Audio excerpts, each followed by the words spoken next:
150 seat बहुमत के साथ और 160 से ज्यादा सीटें भाई साहब हो गई हैं प्रचंड। मेरे बयान को आप नोट करो। जिस दिन प्रधानमंत्री जी का रोड शो था, जिस दिन माननीय प्रधानमंत्री जी का रोड शो था, उस दिन मैंने कहा था 9 सीट इंदौर में जीतेंगे और 160 से ज़्यादा सीट हम मध्य प्रदेश में जीतेंगे।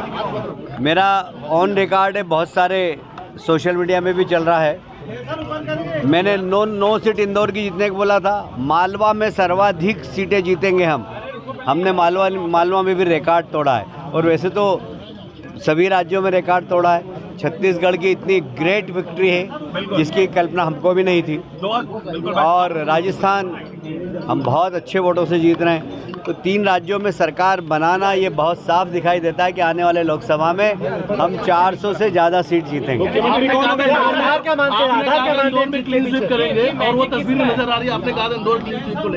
हमने कहा था कि सफाई में इंदौर 1 है, पर राजनीतिक सफाई में भी इंदौर 1 रहेगा। आधार क्या मानते हैं आप इस चीज का? मोदी जी के मन में मध्य प्रदेश और मध्य प्रदेश के मन में मोदी। मालवा की जनता को लेकर क्या कहेंगे, जो जिस तरीके से सामने रिजल्ट रुझान है? देखिए, मध्य प्रदेश की जनता ने महसूस किया है कि विकास अगर किया है तो भारतीय जनता पार्टी ने किया है, और मध्य प्रदेश में जिस प्रकार से विकास हुआ है, सड़क हो, बिजली हो, महिला सुरक्षा हो, गरीब कल्याण की योजना हो, और इसका पूरा श्रेय अगर किसी एक व्यक्ति को जाता है तो मोदी जी को जाता है, जिनके नेतृत्व में लोगों को विश्वास है। और मध्य प्रदेश, राजस्थान, छत्तीसगढ़ में जो बड़ी जीत हमको मिली है, उसका श्रेय मोदी जी का नेतृत्व, अमित शाह जी की रणनीति, नड्डा जी की संगठन क्षमता, इन तीनों को ही मैं देना चाहूँगा और तीनों को बधाई भी देता हूँ। 2013 का पुनरावृत्ति है, मालवा निर्माण की जिम्मेदारी आपको मिली। आपकी सीट के साथ साथ लगातार आपने इन सीटों पर भी दौरा किया। 2013 में 54 सीटें जीती थी और इसकी पुनरावृत्ति हो रही है।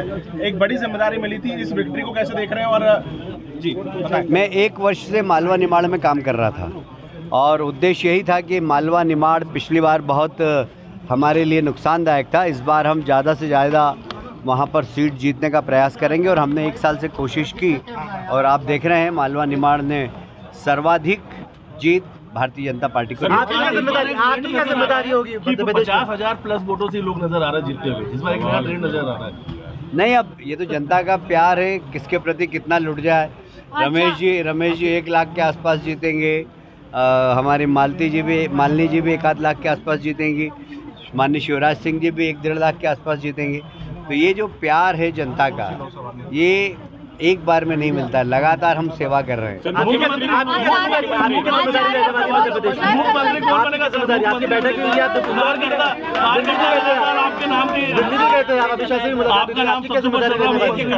देखिए, भारतीय जनता पार्टी का कोई भी कार्यकर्ता मुख्यमंत्री होगा जिसको दिल्ली के बैठे हुए हमारे हाईकमान तय करेंगे। आचार्य प्रमोद कह रहे हैं कि कांग्रेस इसलिए हार गई है।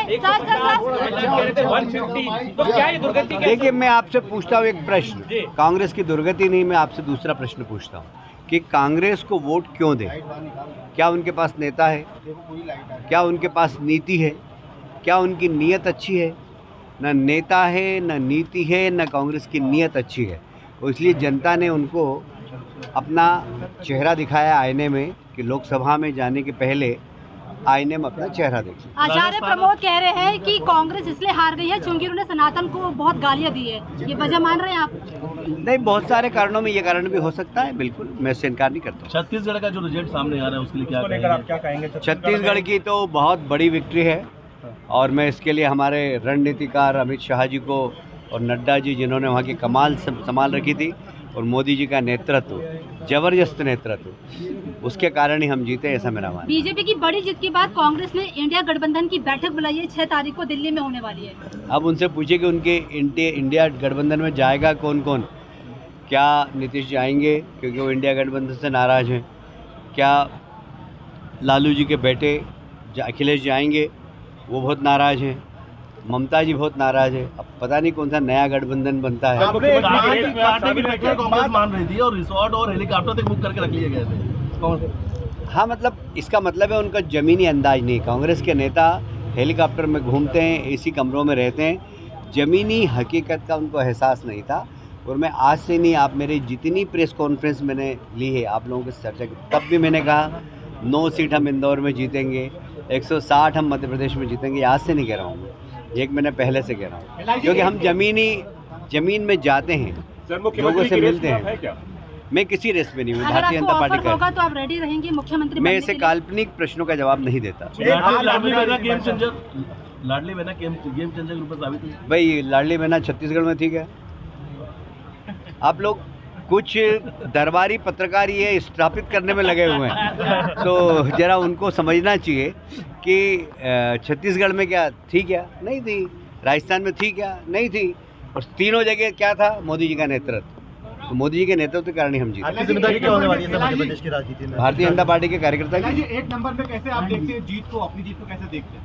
मैं जितना सोचा था उससे ज़्यादा वोट से मैं जीत रहा हूँ, और जनता ने मुझे बहुत प्यार दिया है। और मुझे आश्चर्य है कि जो वहाँ के स्थापित विधायक थे वो अपने खुद के पोलिंग बूथ पे भी हार गए। तो मतलब अपने मोहल्ले में जो नहीं जीत पा रहे थे, जो मुझे कह रहे थे कि मैं बाहर का हूँ, तो मोहल्ले वाले ने उनसे कह दिया कि नहीं कैलाश जी अंदर के हैं, आप बाहर जाइए। कांग्रेस के कई दिग्गज नेता चुनाव हार गए, खासतौर अगर बात की जाए तो जीतू पटवारी भी चल रहा है, सज्जन वर्मा, तमाम जैसे बड़े नेता जो देखिए अहंकारी लोग, मैं फिर कह रहा हूँ, मालवा के जितने अहंकारी नेता थे, जो समझते थे कि जीत हमारी जेब में रखी हुई, जनता ने उनको आईना दिखाया है। मैं 1 का नाम नहीं लेता, मैं 2 का नाम नहीं लेता, मैं 3 का नाम नहीं लेता, मालवा के जितने भी नेता है कांग्रेस के सब हार रहे। इस बार आपने आप एक बात को तो आश्वस्त किया था कि मुख्यमंत्री जो होगा प्रदेश का ही होगा, बाहर का नहीं होगा। जी, एक बात को लेकर आपने आश्वस्त किया था, प्रेस कॉन्फ्रेंस में भी कहा था कि मुख्यमंत्री जो भी होगा बाहर का नहीं होगा, मतलब मध्य प्रदेश के बाहर का नहीं होगा। हम मध्य प्रदेश के बाहर का हो भी नहीं सकता। ठीक है, थैंक यू।